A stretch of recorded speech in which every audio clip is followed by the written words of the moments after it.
With over 400 celebrity interviews and tons of pop culture nerdiness, Too Opinionated is a safe haven for your inner geek. Find us at meistercon.com or on YouTube under MeisterCon Pod. And please subscribe. It would really help us out. Thanks, everybody. Hi, everybody. Welcome to another edition of Too Opinionated. I am so excited. Today, I've got actor Jasper Cole with me. So welcome, Jasper. Hey, Michael. Thank you so much for having me. Yeah, we've had a nice little chat offline. Well, we pretty much did the interview already. So yeah, they missed it. Good to see you. Bye. Yeah, that's all I got. No, it's great. Thanks for having me. Yeah, I'm thrilled to have you. I think I've been watching you. You'll have to tell me, but pretty sure the first time I saw you was either on Becker or Married with Children. Married with Children. That was one of my very first early credits back in the early 90s, I guess. Yeah. Can you believe that's been 30 years ago?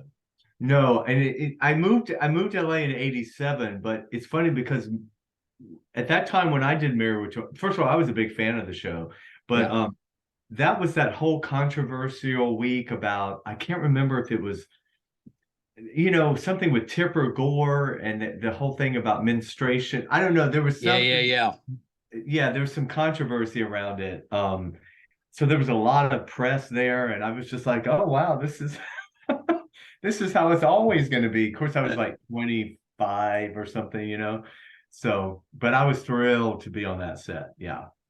We thought that back in the 80s and 90s, we actually had, some nonsense going on in the political realm. Oh, man. With that. I'm sure most of us would take that in a second compared to the last few years. Oh, my God. DEF CON, 2020. It's turned into just a what show, but yeah, it's been rough. Yeah, but no, so yeah, I just celebrate. Well, I will be celebrating 38 years in the business, I guess. Wow. This year. That's impressive. I started in Atlanta. I was in Atlanta for 2 years, so I try to count those 2 years before I. Well, Atlanta's kind of big in the film and TV industry now. Michael, it's so funny because when I lived there was nothing. You know what I mean? There really wasn't anything. So I came out here, and it's so bizarre how I go back there and work occasionally, and it's like it's Hollywood South, Yeah. There are people that have left here and lived there full time, very smart of them, and work full time in the industry there. Yeah, we talked to a lot of actors that live out that way, and they love it. They love the cost of living compared to. This is where I tell young actors, because now I'm that old guy on the set. You're the grizzled vet. I'm that veteran, But I always say to them, you don't have to pack the car up and move anymore like we did. You and I were talking briefly offline about everything remote now. Yeah. Actors can live a lot of places as long as they can get themselves to a job. But That's right. All of our auditions are online and meetings are online. So it's a blessing for young actors or anybody just starting out, I think.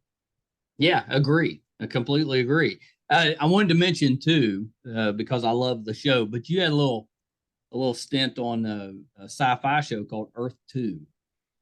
Oh, wow. Yes. See, I was a big fan of that show. You've dug back deep. Yeah. It's funny.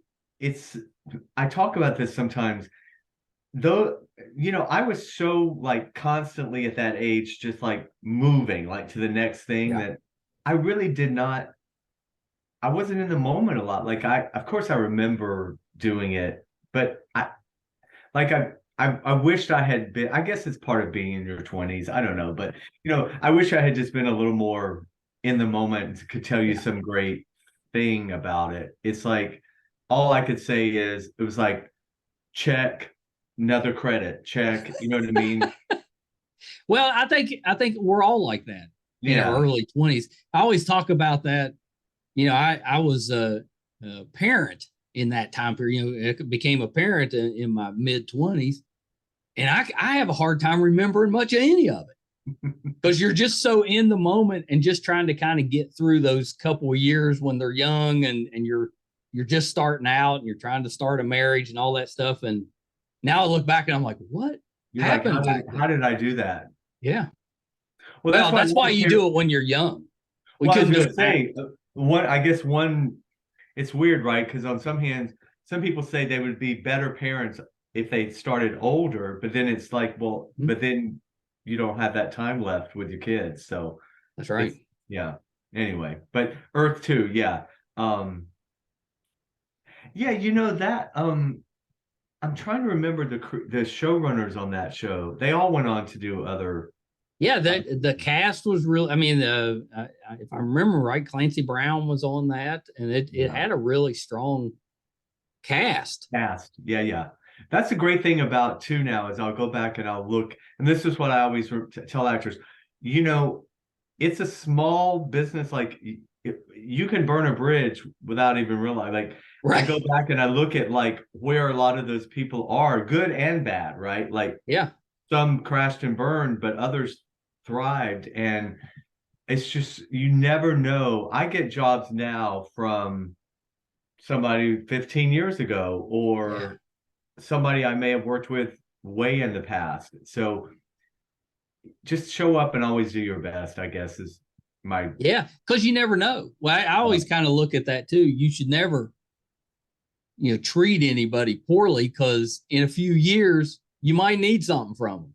Oh yeah. And people, I know for myself, I can literally count on one hand bad experiences though. I mean, the good has outweighed the bad, but you really don't forget the bad ones because they're so monumental. Yeah. Well, that's usually it. It's usually not just a little bad. It's bad. Well, and then in this business too, there's a group of people that everyone knows they're kind of bad, and they do continue to work, but eventually, I sit back sometimes and go, huh, you did crash and burn, didn't you? Karma does come around. It's going to catch you eventually. One way or the other. Yeah.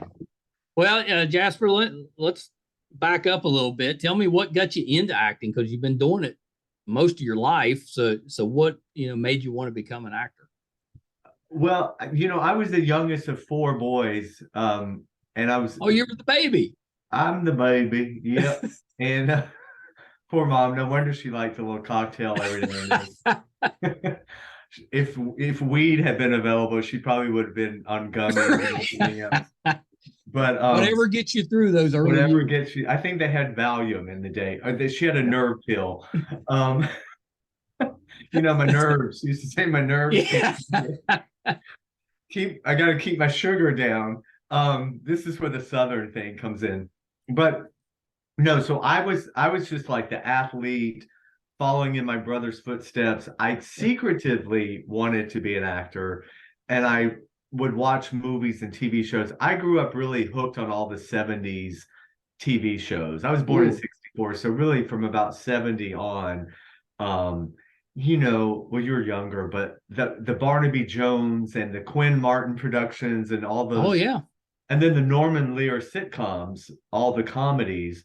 So I really grew up on television was my babysitter, I was a latchkey kid, or I would have to do my homework with the TV on in the background. So I think I was wanting to act. I didn't really know what that was. And so I didn't pursue any acting until after I graduated from high school. It also, in my mind, wasn't the cool thing to do, right, be in theater.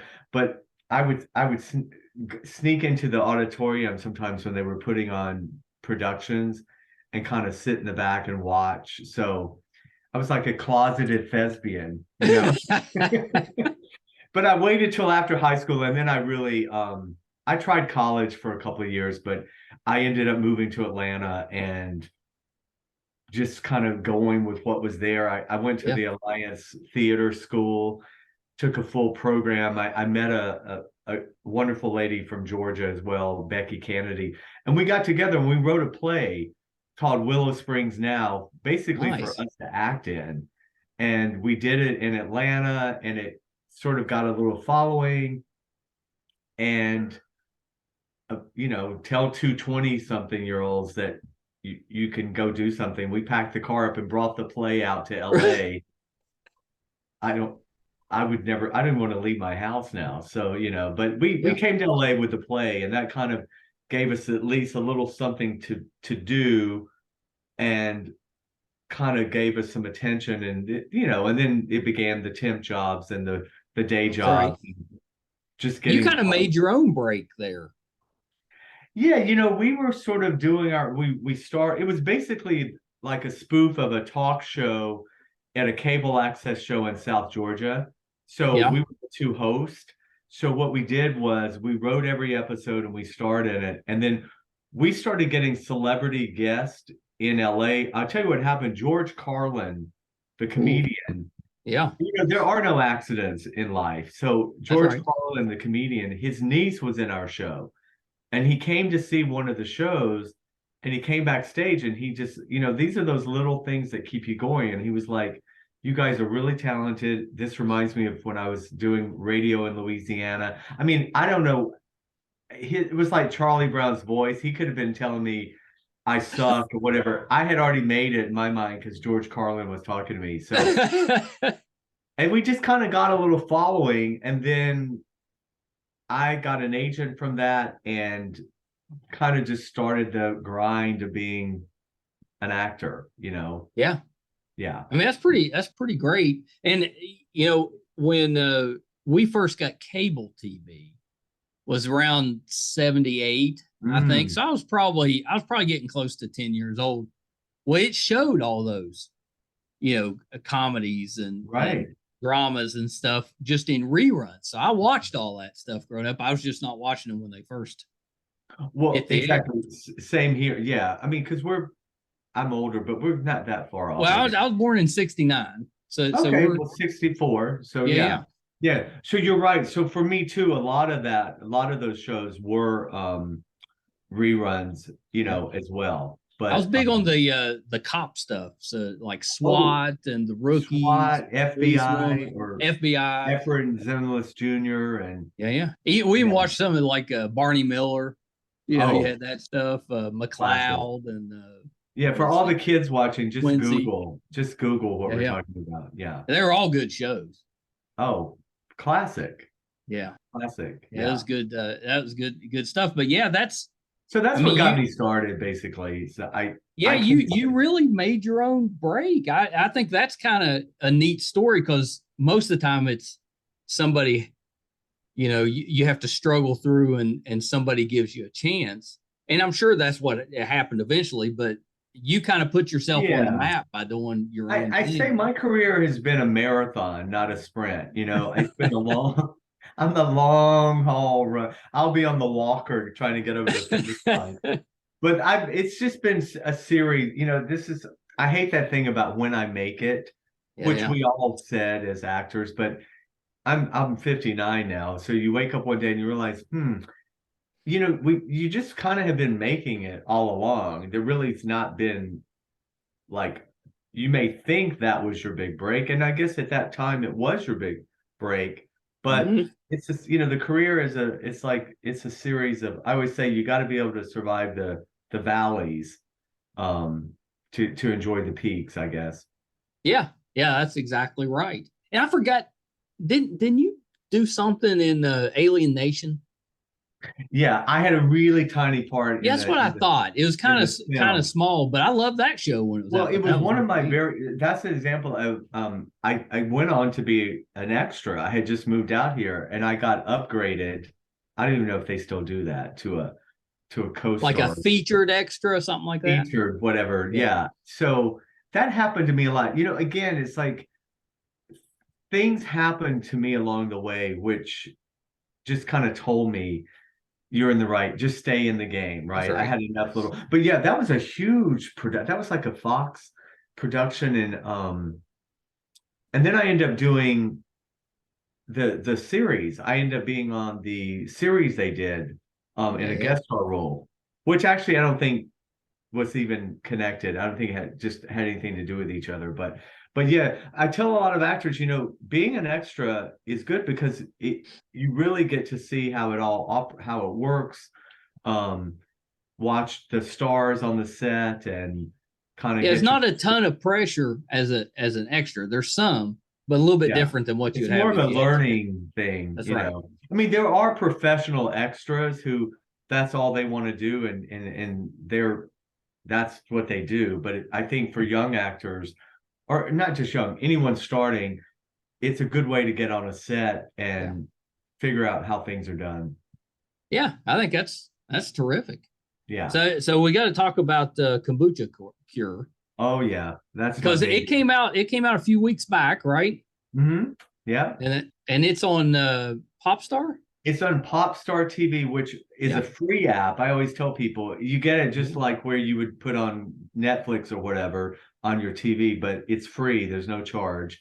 Associated TV International owns Popstar. So Kombucha Cure was a film that we shot in February of 2020, a month before the pandemic. And it was going to be an indie film that we did. And then the pandemic hit and everything shut down. Right. And this film was just kind of languishing and nothing was happening. And I started noticing everybody was watching streaming and television. And so I and another actor who was a producer, we went to Cecilia Choi, our creator and director, and just said, have you thought about making this a series? And she was like, we can't reshoot anything. And I said, let's just try to take the film and cut it into 6 episodes. And so that's what, over literally a 2-year period, because Cecilia lives in Maui. We were all over the country. The editor was in LA, and we did all of this like piecemeal on Zoom. I mean, that's kind of amazing. And then she did fly to LA, and we had like 2 weeks in the edit room. But long story short, first season took us really 3 years to do, and it's been so well received. We got a season 2 pickup, and it'll be great because really season 2 is going to be more like shooting season 1 because we'll be shooting it like a TV show, right? Knowing, that it's going to be a TV show now. So. Yeah. So Cecilia is that's my next interview. After we're done, I'm talking to her. Oh, she's amazing. We'll give her my love. She was in LA. She flew in last week so we could meet over at Popstar TV. And it's weird because you see people on Zoom all the time and you feel like you've seen them, but then when you get them in person, you're like, oh wow, no, I actually haven't seen them in 2.5 years. But none of us know what we look like from the waist down. Right. Yeah. Just shoulders up. I can be whatever. Yeah. But no, because she's a real, she's an oncologist in real life, she and her husband. So it's been an amazing thing to watch her write this as sort of from the inside, showing the outside of what, big pharma, insurance, the little guy not having insurance. And I think, as she says, she just knows it can be better. It could all be better. The system could be better. So it's I don't know if you remember Northern Exposure. Oh yeah, I love that show. Well, for me, this reminded me of Northern Exposure. It's a great comp. A little quirky town with these quirky characters. I get to play the comic relief for a change. I'm not killing. I haven't murdered anyone yet. You're not the bad guy this time. I don't know what she's got. Season 2, Theo could just pull out an Uzi and wipe out the cast. But it's been fun to just be sort of the quirky, weird, funny guy. Yeah. Well, I actually think that you're really good in the comedies, even though I know a lot of times you get to playing the tough guy or the bad guy or whatever in the roles. But I actually have always enjoyed you when you show up. Well, thank you. I actually came here thinking I was going to be a comedian. So tell God your plans, right? That's pretty great. Yeah. Did you try it? Have you tried to be a stand-up at all? Oh, I did stand-up in Atlanta, and then the play we wrote was a really over-the-top comedy, and I kind of thought oh yeah, comedy is going to be my route. And I did get sitcoms and stuff, but it's just funny. My big break in career was playing bad guys. So people who know me, like in real life, are like, really, Jasper? Can you hold a gun? Do you know how to shoot a Have gun? you learned over the years how to hold it properly? It's so funny. I grew up shooting the shotgun and all that Oh stuff, but yeah. no, I can make it look real on camera, but Yeah. it's just these characters are far away from the real Jasper. So Theo Theo is sort of more See, that seems southern. like something that evil Jasper might say, to get us Yeah, to get a little, not to worry about you, and then you make a turn. right. You never know what's coming. Yeah. But anyway, no, Kombucha Cure has been great, and it's if I could do more comedies, that would be great going Yeah. forward. Yeah. Well, I watched the trailer. We're uh, my wife wants to watch it, and we haven't had time to sit down yet, so we're gonna probably try to binge it together. But the trailer's funny. Yeah. It's a little sad too because it's dealing with stuff that's actually happening, Hmm. Yeah. which is kind Very of sad, current. Yeah, very but it's current. funny. It's Yeah. it's got a good sense of humor, and the characters do seem very quirky. Yeah, Cecilia's goal, I think she was smart. Like, you don't want to preach to people, right? So you want to Yeah, entertain them with comedy. It's a dark comedy. But I think season two, we're going to lean even more in a comedic way.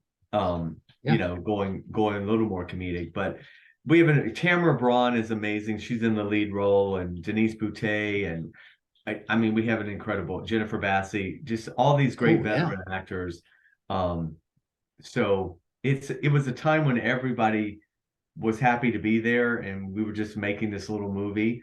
Um, no, and we never thought we would turn it into a series. So there's another example where today's market, you can just sort of do what you want to with yeah. projects. TV is where it's really at now. Yeah, it actually turned out better probably I for think you so. because now you Yeah. got season two coming.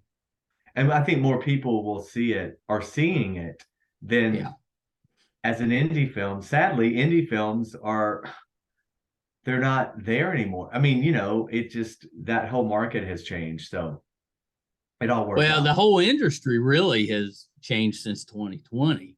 I Oh know yeah. some of it we've tried to get back to, but it's probably never going to be completely the same. No. I mean, I had stopped going to theaters a lot prior to 2020, I, just the hassle and all that. But Yeah. I think the Marvel movie, I think your big blockbusters are going to go in the theaters, but smaller films are going to hope to get to Hulu and Amazon, Netflix. Yeah. Yeah. Well, I mean, when you were growing up, since we're a similar age, when a really big movie, say like Raiders of the Lost Ark or Star Wars, something like that, came to the theater, it might stay at that theater for a year, A year. A and year. now it's a couple weeks and they're out. Yeah, and now they're sometimes releasing it on streaming and the Yeah, theater same at the time. same time. Yeah, But yeah. yeah, I mean, I did work in the theater, movie theater in high school. So Oh, I nice. guess that was kind of getting close to the industry. But yeah, I remember movies, and people would line down the street, to get tickets, and Yeah, it was a big deal. it's a big deal. I used to love, I mean, that was in my early teens. I had to have, like a parent drive me, but Right. that was, we'd go there and you'd hang out with your buddies at first. And then when you got a little older, maybe you bring a girlfriend or something to it. But Well, and then you'd we sneak love in. going to the movies. The multiplexes came, and then of course, we'd watch four movies in one day, because some people would, not me, of course, some people would sneak in, sneak I've into done that a other. few times. I have to Oh, admit, oh yeah, absolutely. just bounce from theater to theater. Yeah, it was like it was like a babysitter. It's like you could hang out. And then when the malls came along, well, then that was a whole other. The mall became like daycare, or teenage care. That's right. That's exactly right. You drop your kids at the mall and come back and get them at the end of the day. Yeah. Now you drop your kid at the mall, you'll never see them again. I mean, you know what I mean? It's like, talk about all that stuff. We talk about that a lot. You can't let, kids run free anymore. But when we were growing up, we get pushed out the door at daylight and you wouldn't even be allowed back in the house till evening time. Oh no, go out till we were on our bicycles till the street lights came up. Yeah. When it got really dark, then you knew to come on home. Yeah. Yeah. When the lights came on, you better get your butt home. It's dinner time. Yeah. It's true. I kind of miss those days. They were a lot of fun. Yeah. It was just a different time, Yeah. Yeah. What sports did you play growing up? Well, I played football because it was a big deal. But then it's interesting. I did the football, the baseball, but then I realized I was more geared like a single. So I did tennis and gymnastics, which was a one-man sport.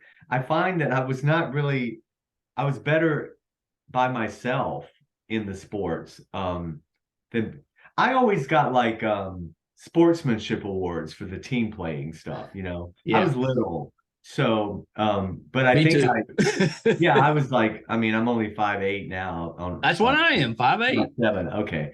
So I was little, but I find I gravitated more toward single sports. I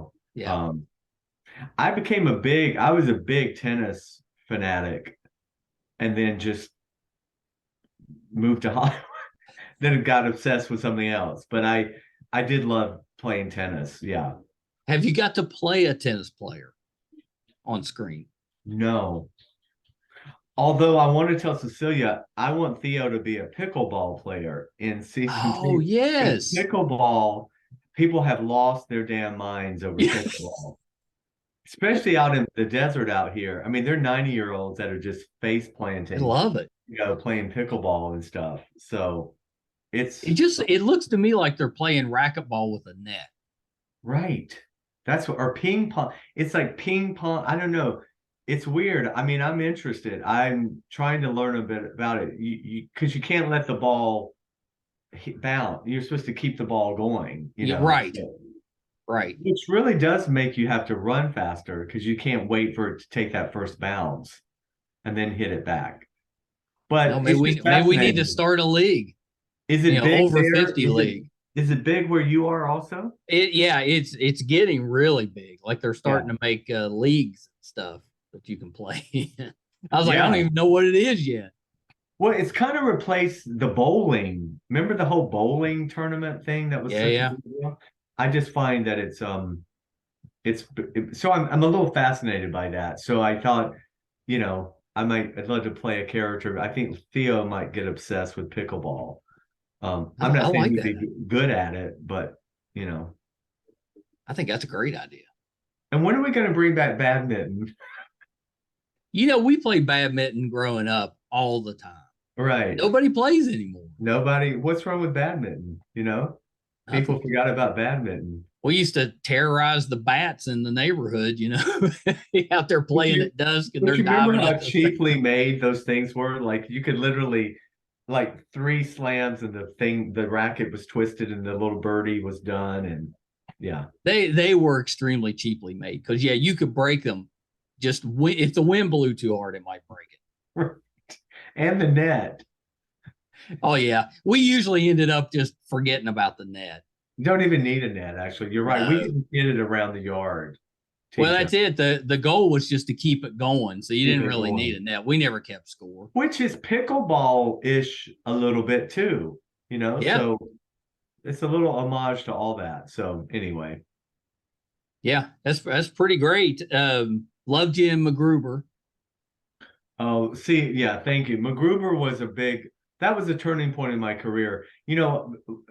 I had a lot more to do in MacGruber. That was about a 8-week shoot.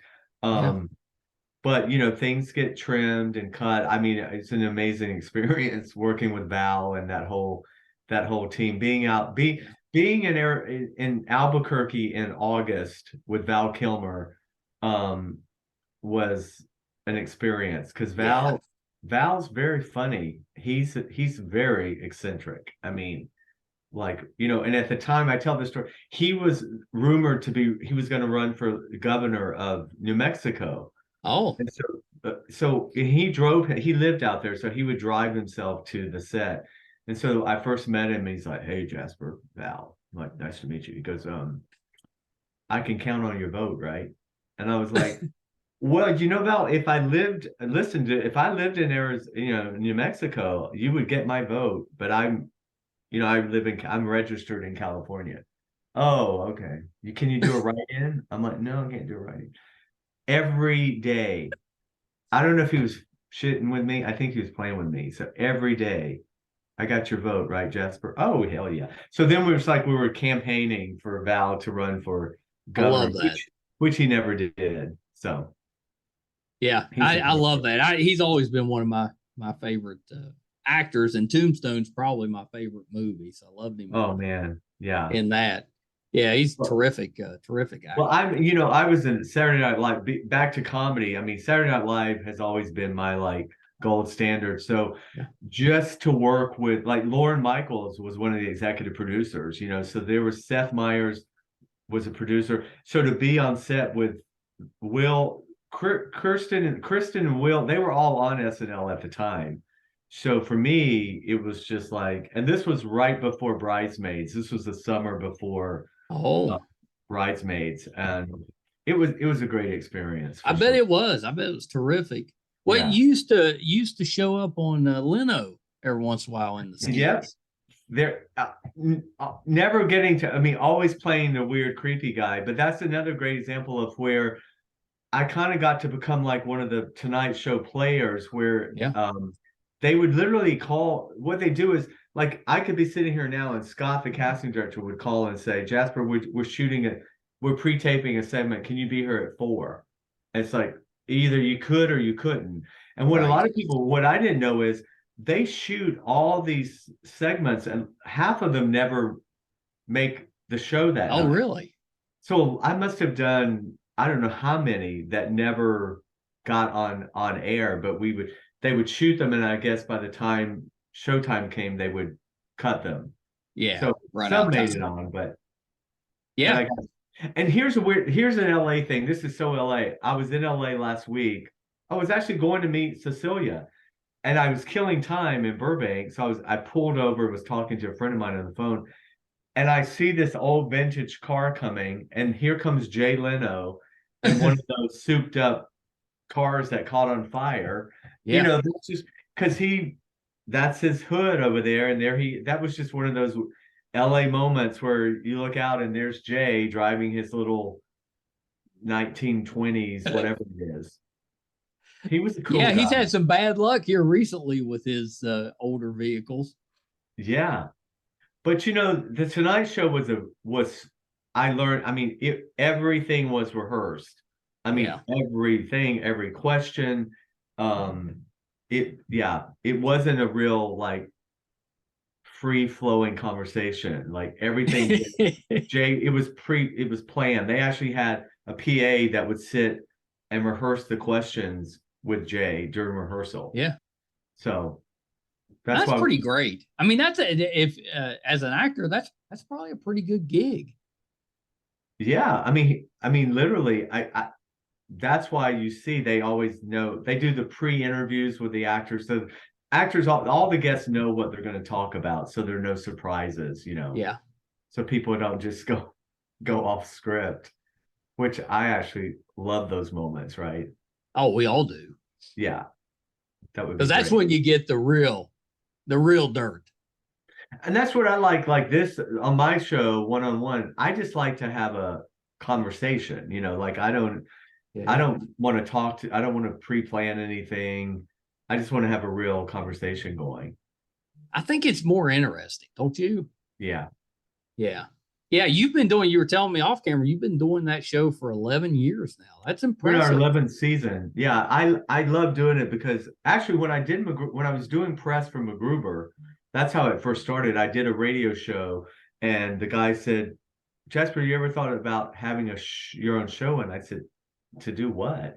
And he was like, well, just talk about the business. Or he goes, you're kind of funny. You're not really that creepy dude. So I kind of started it to show people my real personality. Yeah.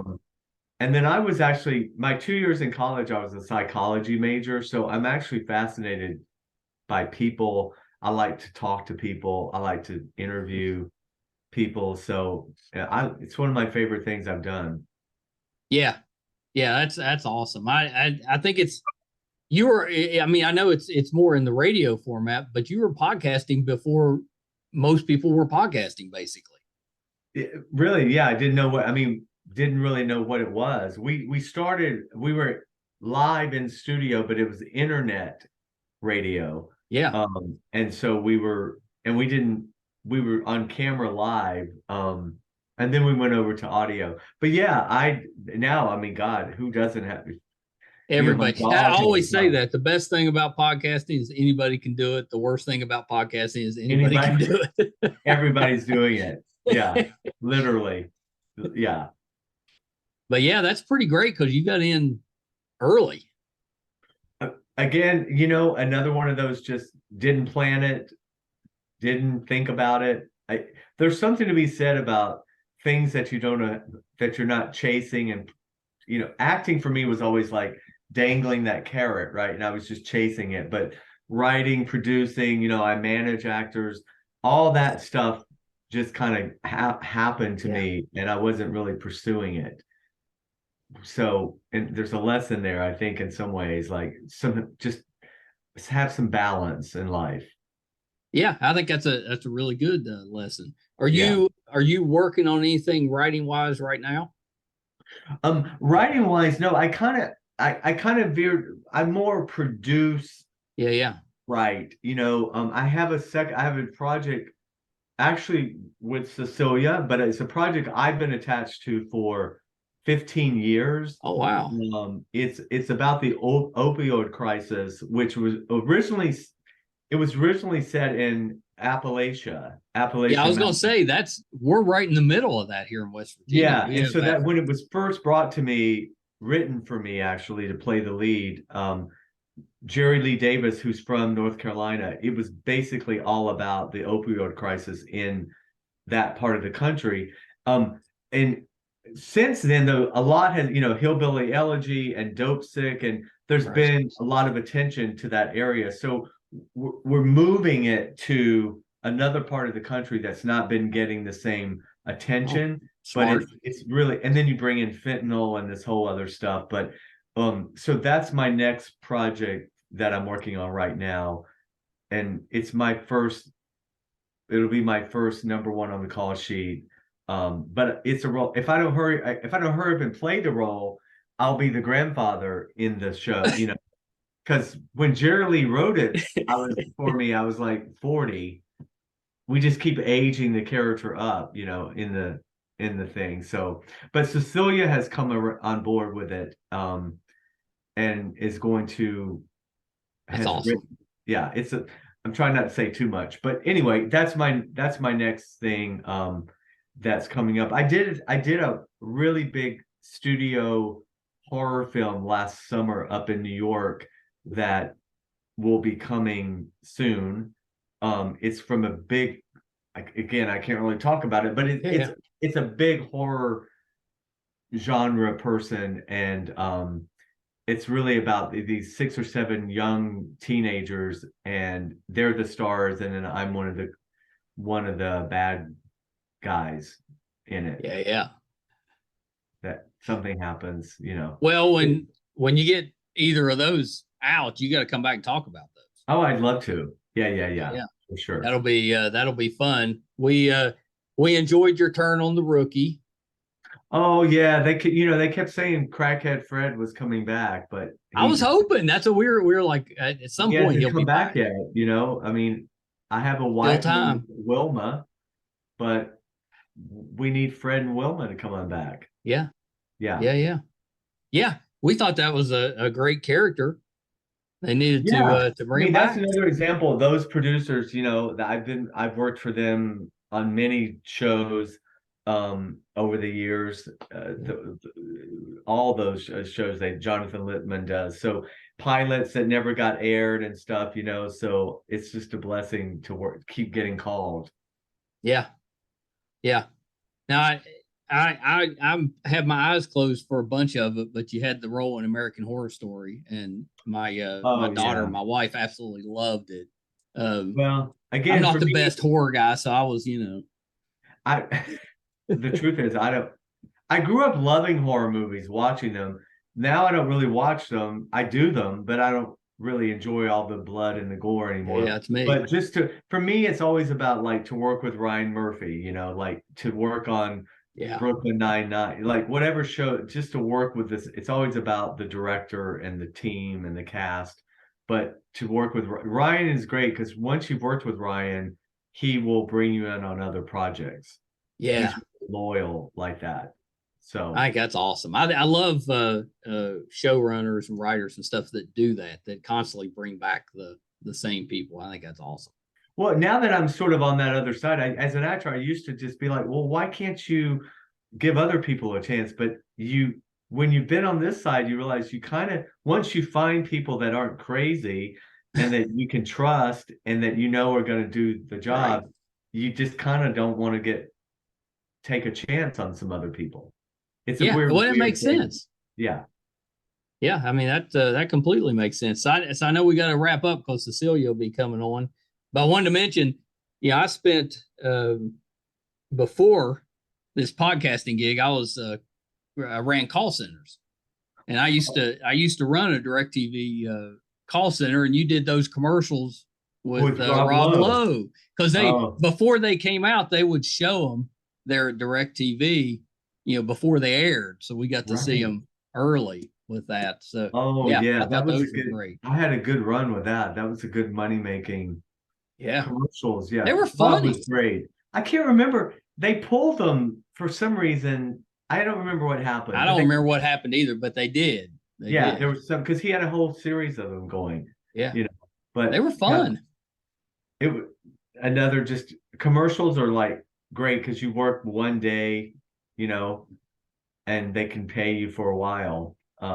We used to call it mailbox money, where you would go get checks in the mail. Now everything's direct deposited, right? Yeah. So, but sometimes it's $1.50, and other times it's like, whoa, pay the mortgage this month. So, yeah, I think the best thing about acting is that the residuals, because it's not like you have that in really any other profession. Right. No, it's true. Yeah. I try not to take that for granted, because trust me, in some lean times, there have been lean times when all of a sudden, out of the blue, a really nice residual comes in, and you're like, yeah, I can make it another week. Yeah. So, well, Jasper, thank you so much for taking a little bit of time. I told you off camera, big fan of yours. I was really excited to have you on, and hopefully we can do it again. I would love to. It's great. Congratulations on the show. Oh, thank you so much. Yeah, it's been a real blessing for us. My son does the editing, all the hard stuff, and it's a family affair. It is family affair. It's been pretty great. So last thing before I let you go, Jasper, where can we find you on social media? Oh, okay. Yeah. I'm at Instagram and Twitter. It's at Jasper Cole Says, SAYS. I have a Facebook page, and then you can always just go to jaspercole.com. I'm also doing a lot of cameos now. If people want, some birthday. What a great idea Cameo was. Right. I love doing cameos because I like to make them fun and make little movies, and so I'm on Cameo, Jasper, whatever. Go to Cameos, I think /Jasper Cole, but jaspercole.com, my website, has everything on there. Oh, it's terrific. Well, thank you so much, Jasper. And yes, let's plan another one at some point in the future. Sounds good. Thank you, buddy. You're welcome. Okay, hold on one second. How great was that, Jasper Cole? I'm such a fan of his, and he's done so much. I couldn't get to all of it. He was the bad cowboy in those Fandango commercials. Reno, I think, was his name. That's hilarious. He was in The Fall. with Jeffrey Dean Morgan. He was the Oolong Slayer on Brooklyn Nine-Nine. He had a stint on Victorious. He was on The Forgotten. Everybody Hates Chris. I probably should have brought that one up. He's on Clueless, the TV show. He's just done a ton, and I'm still only scraping the surface. The Purge, Anarchy. He made an appearance. Just really talented guy, and funny. Even though a lot of times he plays kind of the tough guy or the bad guy, which is, I think, kind of entertaining since he's not really like that in person. Hope you enjoyed that one. That was a fun one for me. If you did, and this is your first time finding us, we'd love to have your support. A couple of easy, free ways you can do it. If you prefer to watch, it's YouTube, MeisterCon Pod. Just hit subscribe. That really helps us out. If you're listening, wherever you listen to your podcast from, whatever application you're using, just subscribe there. That'll help us as well. And you can find all of our episodes, audio and video, on our website, meistercon.com. So definitely check us out there as well. Thank you guys so much. Until next time. Bye, everybody.